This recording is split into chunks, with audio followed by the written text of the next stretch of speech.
Yon, kamusta kayong lahat? Ngayong araw na to, re-reviewin natin yung kanta ni Shay na Opo yung title. Opo yung title. And then, yung kanta kasi na to is tungkol sa anak at magulang na parang hindi sila naniniwala sa kakayahan ng anak nila sa pinupurso niya na passion or gustong tahakin na landas. Kasi mas iniisip nga naman nila yung pag-aaral. Pero hayaan natin yung kanta na to yung magpaliwanag kung ano yung ibig sabihin. So, simulan na natin. Wait lang.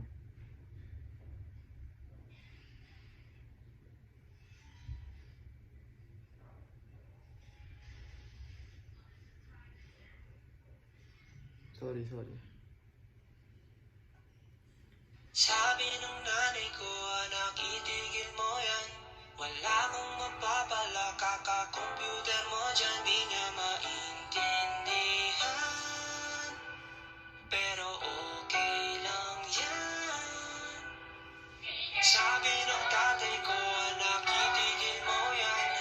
Wala kang mapapala, mag-aral ka na lang. Di niya maintindihan, pero okay lang yan.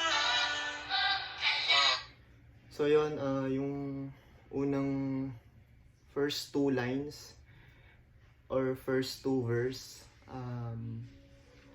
sabi ng nanay niya, anak, itigil mo yan, wala ka mapapala, kaka-computer mo dyan.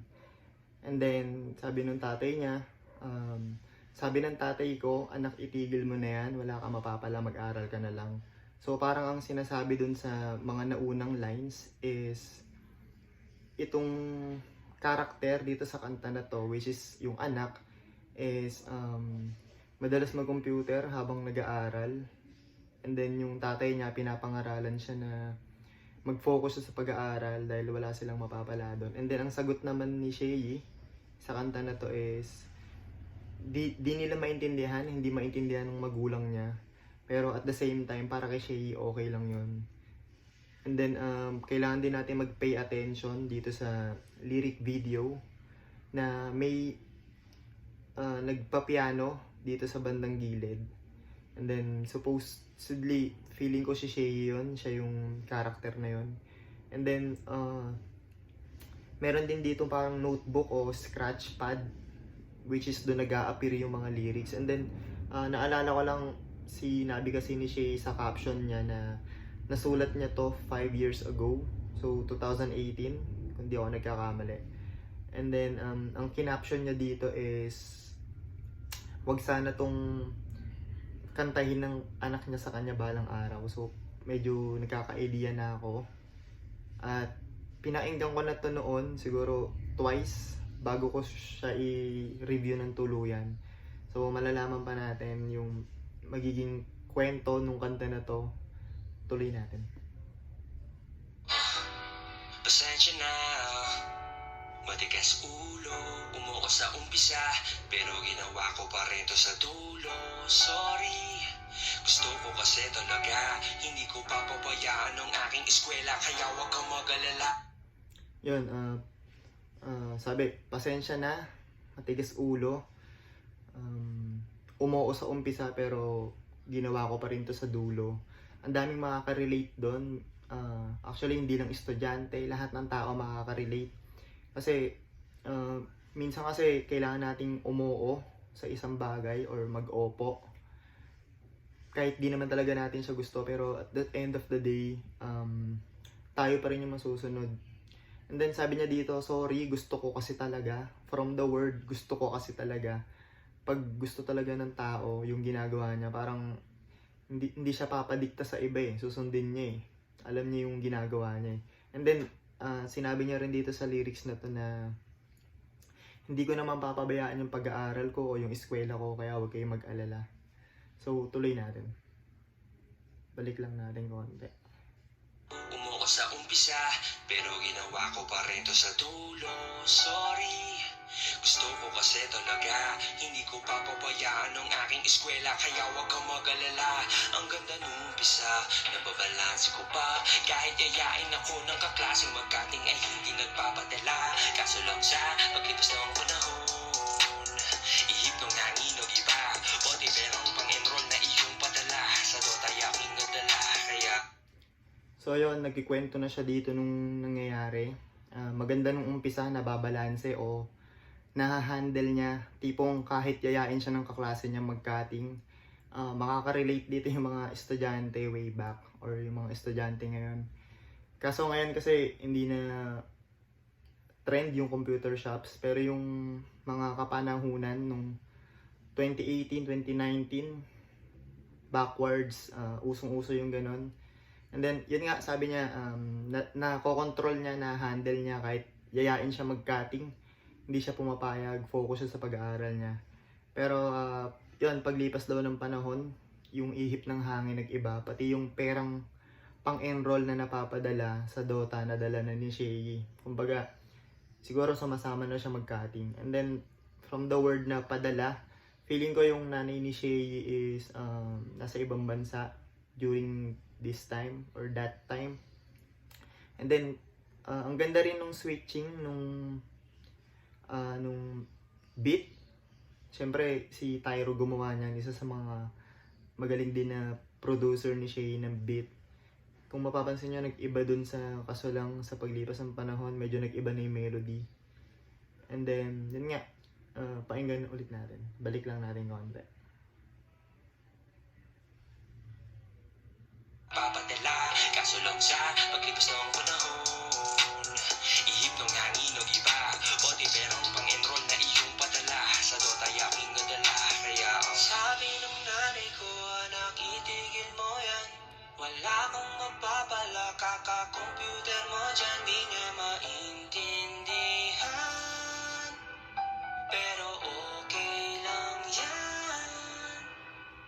Sabi ng tatay ko, anak itigil mo yan, wala kang mapapala, mag-aral ka na lang, di niya maintindihan, pero okay lang yan. So yun, bumalik dun sa unang verses nung unang kanta, which is tama naman, sabi ng tatay niya, typical na sinasabi ng mga magulang. Sabi ng nanay niya in-address na itigil mo yan, kaka-computer mo, wala ka mapapala dyan. And then, yung tatay naman niya, same thing yung sinabi, itigil mo yan, wala kang mapapala, mag-aral ka na lang. So parang focus yung tatay niya sa pag-aaral niya. And then, ang concern naman ng nanay niya dito sa kantang to is, yung pinapabatid ng kanta na to is, kung ano yung distractions na pwedeng mangyari kay Shay sa pag-aaral. Yun yung in control ng nanay niya. So, kung fan ka talaga ni Shay, alam nating ano siya ngayon eh. Parang successful na game streamer, nag-i-stream siya ng games, Ragnarok, mga Valorant, mga ganon. So, parang medyo pinapaintindi ni Shay na kaya niya sinasabi yung linya na di niya maintindihan, pero okay lang yan. Kasi, kumbaga parang may napatunayan siya na kahit nagko-computer siya is may narating naman yung ginagawa niya na yun. So, tuloy ulit natin yung kanta. Balik lang natin konti. Pala mag-aral ka na lang, di niya maintindihan, pero okay lang yan. Pasensya na, matigas ulo, umuo sa umpisa, pero ginawa ko pa rin to sa dulo. Sorry, gusto ko kasi talaga, hindi ko papabayaan ang aking basta wag ka na mag-alala. Hanggang Yun, umulit. Pasensya na, matigas ulo, umuo sa umpisa pero ginawa ko pa rin sa dulo. And then may naiba. Yun nga, pag gusto kasi natin talaga walang makakapigil sa atin. Alam nyo yan. So, medyo nag-iba yung verses nung bandang paibaba. Ang sinabi niya doon, hindi ko papabayaan ng aking, tas biglang tigil. Sabi niya, basta, huwag ka na mag-alala. So, feeling ko, nagkakaproblema na si Shay nagkakaproblema na yung tinutukoy niyang tao dito sa studies. Kaya sinabi niya, basta, hindi ko papabayaan yung pag-aaral ko, huwag kang mag-alala. So, tuloy natin. Nanumpisa, nababalanse ko pa. Nais ko lang naman kasi talagang mangyari ay gumawa ng kanta. Kaso lang sa paglipas ng panahon, sa battle rap na napunta, ito ang inyong anak na inyong minahal, ando na pinagmumura. Kaya ang sabi ng nanay ko, anak, itigil mo yan. Wala kang mapapala sa kakarap mo dyan, di niya maintindihan. Pero okay lang yan. So, yun, sinabi niya ulit na ang ganda naman nung umpisa na babalansin niya. Gusto lang naman talaga niya is baka gawa ng kanta, kaso lang paglipas ng panahon sa battle rap na napunta. So, feeling ko medyo nawala si Shay doon sa pag-i-stream ng games for the meantime. Gumawa siya ng kanta. Alam naman natin na meron siyang mga kanta. Alam ko yung mga una niyang kanta is yung Shay Loves Me. Featuring niya doon si Muriel. Wala yun sa Spotify pero nasa YouTube. And then, kaso lang, sabi niya rin, sa battle rap na punta. At yon alam naman natin lahat na nasa Flip Top din si Shay. So, shoutout sa Flip Top Battle League. And then, nakapagsikit pa siya dito ng medyo bars. Ang sabi niya kasi is, eto ang inyong anak na minahal, nandun pinagmumura. So, from the word mahal and then mura. Kasi alam naman natin sa Flip Top, nung nagsisimula pa lang yung Flip Top, way back 2010 is, uso dun yung murahan. Talagang damayan ng magulang. And then, ang tugon naman ng nanay niya dun is, itigil mo yan, wala kang mapapala sa kakarap mo dyan. Again, ang sagot lagi ni Shay is, di niya maintindihan, pero okay lang yan. Siguro ang gustong ipabatid dito ni Shay is, parang tinatapos niya na agad yung kwento dun sa mga nakakaalam. Pero hindi naman to nag-a-apply para kay Shay lang tong kanta na to. Alam ko may other meaning pa to, malalaman natin yan mamaya pag tinapos natin yung kanta. Pero insight lang or paliwanag kung ba't niya nasabi to. Kasi alam din natin na si Shay is nag-champion sa 2x2, kasama niya si Smaglas. At nag-champion din siya sa Isa Buhay. So parang may napalayang pagrarap niya. Parang yun yung pinapaintindi niya na hindi niyo maintindihan eh. Pero sige, okay lang yan. So tuloy natin. Sabi nung tatay ko, anak, itigil mo yan. Wala kang mapapala, mag-aral ka na lang, di niya maintindihan. Pero okay lang yan. So yun, same thing yung tatay niya is wala kang mapapala, mag-aral ka na lang. So parang focus talaga yung tatay ni Shay dito sa pag-i-studies niya. Mas tutok. And then yun nga, yung nanay niya is wala kang mapapala sa pagrarap. Same thing, distractions yung concern ng nanay niya. Which is kanina yung pagko-computer, ngayon yung pagrarap naman yung inaalala ng nanay niya. Na distractions, na pwedeng maging distractions sa pag-aaral ni Shay. Tuloy natin.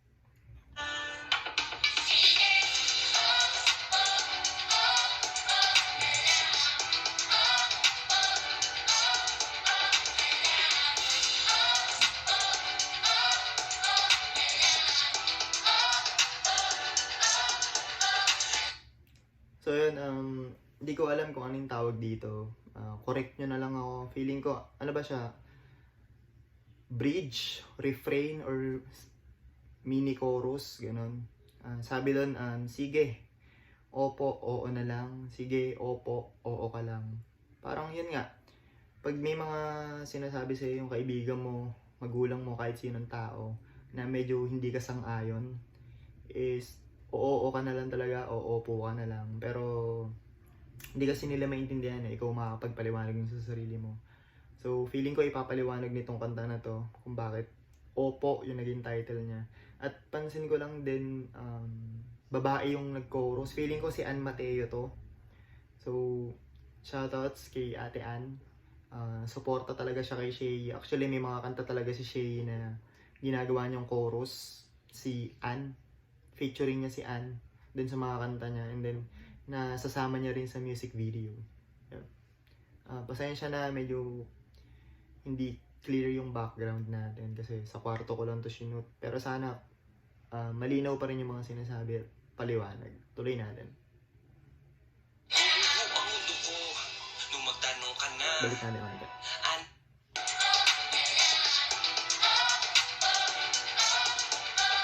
Buo ang mundo ko nung magtanong ka na. Anak, pagkaaral mo kamusta? May bagsak ka ba? Marami. Dalawa lang ang aking napasa. Joke lang ma. Paano babagsak? Eh di naman nag-enroll talaga. Gumuho ang mundo ko nung magtanong ka na. Anak, yung pagrarap mo kamusta? Nananalo ka ba? Palagi. Ano ba yan? Nagtatanong ka ba? Joke lang ba? Sabo na ang aking talo. Panalo ko ay dalawa kaya So yun, nandito na sa point na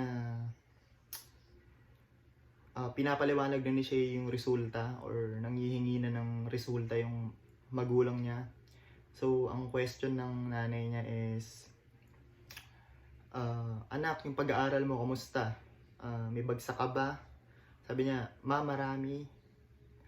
Dalawa lang ang akin na pa sa joke lang, biglang joke lang kasi paano nga naman siya babagsak hindi naman siya nag-enroll talaga kasi kung babacktrack natin yung lyrics, nagka-problema na nga siya, parang nagagastos niya yung enroll na pinapadala sa pagko-computer, sa pagdodota, something. And then yung tatay naman niya is, kinamusta yung pagrarap niya, kung nananalo ba siya. Same thing ang sabi niya, palagi. Pero nag-joke lang din siya na sabi niya, 10 na talaga yung talo ko, 2 lang yung panalo ko. Pero para sa akin kasi, bilang fan din ako ni Shay, alam ko hindi lang 2 yung panalo niya, medyo marami na rin siyang panalo sa flip top.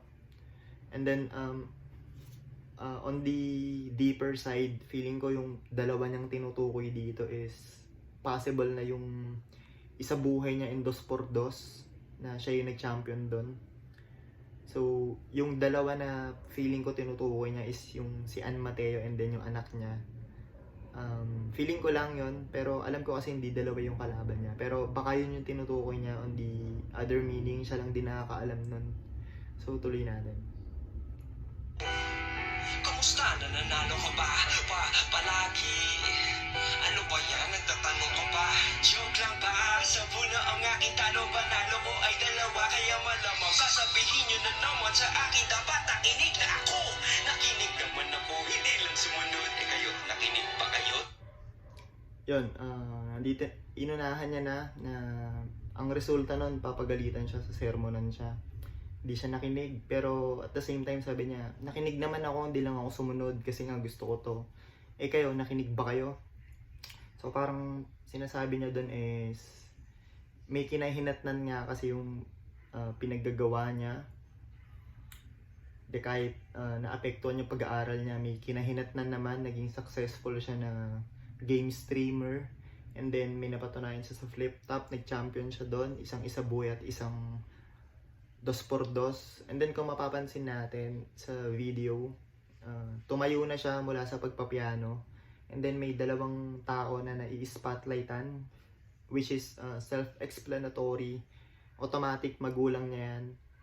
So parang, ma, papanoorin niyo ako ngayon, successful, may pinuntahan niya nangyari sa akin. So tuloy pa natin. Diba ang lagi niyong sinasabi sa akin? Balik natin yan.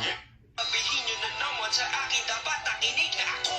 Nakinig naman ako, hindi lang sumunod. Eh kayo, nakinig pa kayo? Diba ang lagi niyong sinasabi sa akin? Dapat itigil ko na to, hindi naman ako magaling sa gato. Magaling lang kapag gagawin gusto niyo.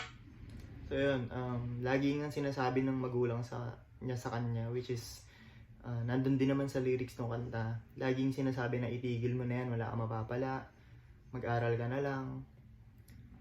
Sabi niya, at sinabihan pa siya na hindi ka naman magaling sa ganyan. Magaling lang si Shay kapag may gagawin na gusto ng magulang niya. Doon lang siya nagmumukhang magaling. Yun yung gusto niya iparating dito. Na pag sinunod niya yung payo ng magulang niya, magagalingan sa kanya yung magulang niya, nak, okay, sinunod mo yung mga pinayo namin. And then, tuloy natin. sagot minsan kahit hindi pa nga ako bumabanat. Hindi na agad nakakalungkot pero ako ay nakangiti pa rin dapat. Kasi kapag nagsimangot ako yari lagot. Opo di dahil merong respeto, opo dahil takot. Yun, typical na response din ng mga anak sa magulang na makikinig ka, hindi ka pwede magalit kasi pag nagalit ka parang binabastos mo sila di ba? Kailangan mo talagang sumunod at sabi dito, opo hindi dahil mayroong respeto, opo dahil takot. Nag-a-apply siya sa hindi lang sa magulang, sa mga kaibigan din natin minsan, sa mga nakaka-diskusyon natin. Minsan kailangan talaga nating umupo, hindi dahil nire-respeto natin yung opinion nila. Kailangan nating umupo minsan kasi takot tayo sa kanila. Kailangan nating sumunod, kailangan nating makinig.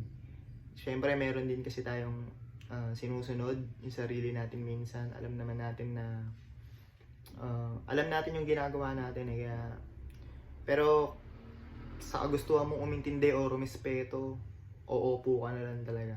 So tuloy natin to.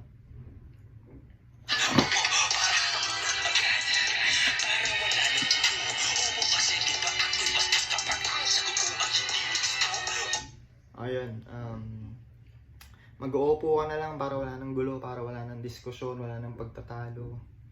Mag-uupo ka na lang kasi magiging bastos ka pag sumagot ka at hindi nagustuhan yung sagot mo. So kailangan mo talagang umupo o sumang-ayon. Pero hindi sa lahat ng pagkakataon. Pero sa kanta na to, which is magulang niya yung kausap niya, kailangan niyang rumispeto. Opo na lang, opo hanggang nakatira pa ako sa inyo. Kayo ang magulang at anak lang ako. Matanong mo lang bakit Diyos ko pa to. Sakit na. Opo na lang, opo hanggang nakatira pa ako sa inyo. Nandiyan pa ako sa poder nyo.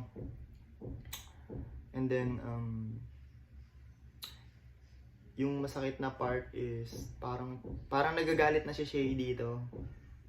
Sumasabog na yung yung galit niya. Parang naipon yung dinadamdam niya doon na burden na ayaw nyo kasing maniwala sa akin, kaya ko to, na may patutunguhan ako dito. Though napabayaan ko man yung pag-aaral ko, pero hindi ko kasi alam ko kasi graduate si Shay ng San Beda. Alam ko nakatapos siya or may kinukuha siyang kurso which is yung pag-aaboga siya or pagiging abogado.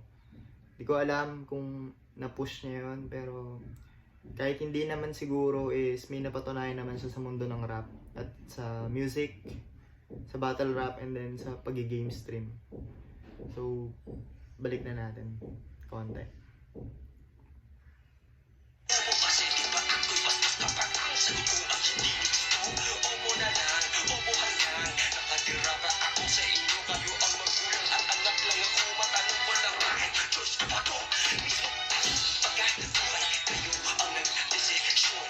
Tapos gusto nyo ba kayo ay masunod sa mga gagawin ko ngayon? Wala ba akong kwentang anak? Dahil dito sa aking mga sinasabi, sana nga ay kaya ko sabihin lahat. Kasi sa isipan ko lang lahat yung nangyari. Wala eh. Sabi ng nanay ko, anak Yun, nagets ko yung point ng kanta. Lahat pala siya fiction or imaginary. Sabi niya doon is, bastos na ba ako kasi sumasagot ako ng ganito, nasasabi ko to sa inyo. Sana nga, kaya ko tong sabihin kasi lahat to sa isip ko lang nangyari. So, ang point ni Shay doon is, ang galing, natawid niya. Kung maririnig to ng magulang niya, pwedeng matwist pa yung mind na hindi mo talaga gustong sabihin yan, anak. Ginamit mo yung pagiging musician mo para makarelate yung iba na dinanas din yung ganyang part, na naglalaban yung passion na gusto mong sundin o sundan versus dun sa gusto ng magulang mo lang naman is makatapos ka, makapag-aral ka. So yun yung punto ni Shay dito. Gusto niyang sabihin, sana yon, or gustong sabihin ng mga makakarinig, pero hindi nila kaya. Ang kagandahan kay Shay, sa kanta niya na itawid yung gusto niyang sabihin. Props din kay Shay sa mga ganitong klase ng kanta Madalas talaga yung mga kanta niya is more on storytelling. Ang galing, para lang siya nagkikwento pero nasasali niya sa beat. So, hindi siya yung katulad ng mga typical na rapper na iba yung content ng mismong kanta. Ito, may lesson kang mapupulot. So, tuloy natin. Tigil mo yan, wala kang mapapala sa ginagawa mo, di niya maintindihan. Pero okay lang yan. Sabi ng tatay ko, anak, itigil mo yan. Wala kang mapapala, mag-aral ka na lang, di niya maintindihan. Pero okay lang yan.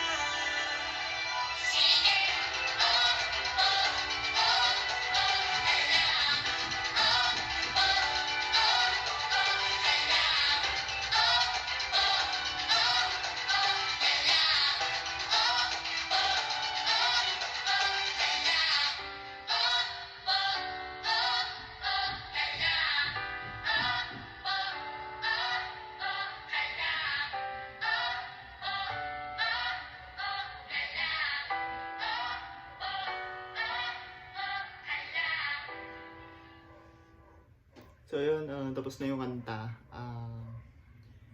Overall, ang ganda ng pagkakagawa ng kanta.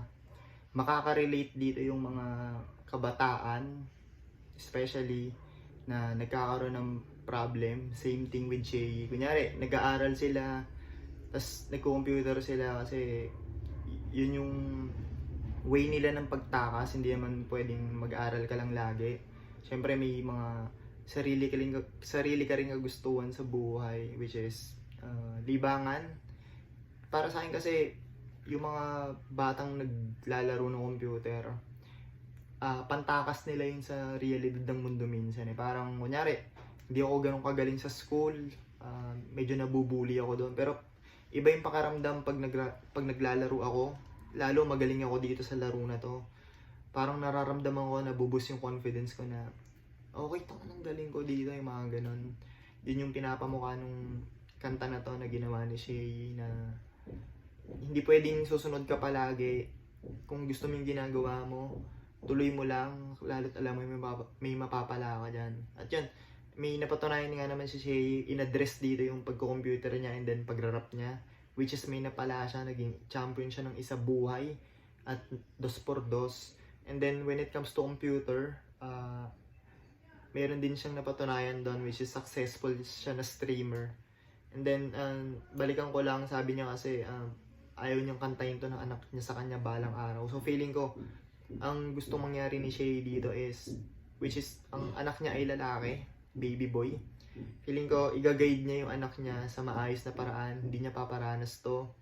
In the way na, kung may gusto yung anak niya, siguro ipapabalanse niya na, sige anak, gawin mo yan, pero huwag mo pa rin pagpapabayaan yung eskwela mo, susuportahan kita dyan kung ano yung gusto mo. At the same time, dapat mabalance mo. So yun, message na lang din sa lahat ng nakarelate dito sa kanta na to. Yun nga, magkaroon kayo ng open communication sa inyong mga magulang o sa mga kaibigan.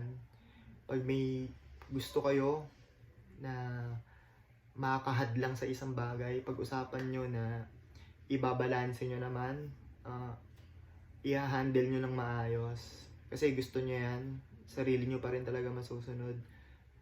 Para hindi umabot sa point na pwede kayong magkasagutan o hindi magkaunawaan. So, props kay Shay sa paggawa ng ganitong klaseng music. Maganda yung mensahe. At sa akin naman, sana naunawaan nyo kung paano ko siya pinaliwanag, kung paano ko siya hinimay. At pasensya na sa medyo maingay na background na nakakatch during recording. Again, ano lang ako sa kwarto ng tropa. Naki-place lang tayo. And shoutouts din sa tropa.